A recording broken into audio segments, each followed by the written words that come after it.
Now, here's something every first century Jewish family would have understood. Childbirth brings ritual impurity, not sin, but a ritual uncleanness in Judaism. Real consequences for everyone in the home. In Leviticus 12, childbirth renders a woman ritually unclean.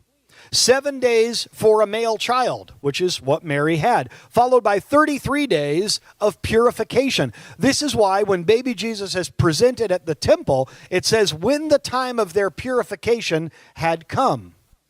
And so they go up to the temple. Mary would have immersed in a Jewish ritual immersion bath called a mikveh, like a baptism. We see this in The Chosen as Peter's wife does in a ritual immersion. It's not a uncleanness like sin. It's something that does, though, affect the household. All the bedding that Mary would have touched, any furniture that she would have touched, and anyone who touches anything that she has touched, would have become ritually unclean. So in a crowded home, especially during a census or during a large family gathering, there's limited space where you could have a baby. So I want you to think of it. It would actually be wise and considerate to avoid giving birth inside the main living quarters. I want to give you the idea today that it may have actually been Mary and Joseph's choice to have the baby not in the home and so make the home unclean.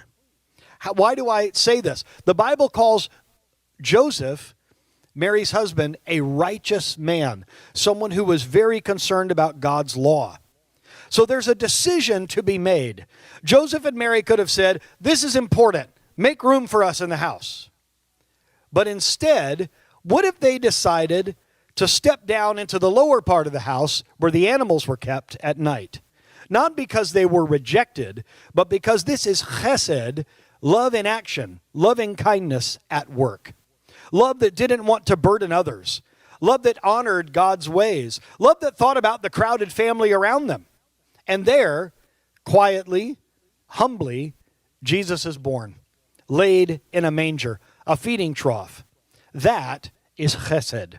Not emotional love, not sentimental love, but love that acts for the good of others. Love that puts the needs of others before its own, even when it costs something.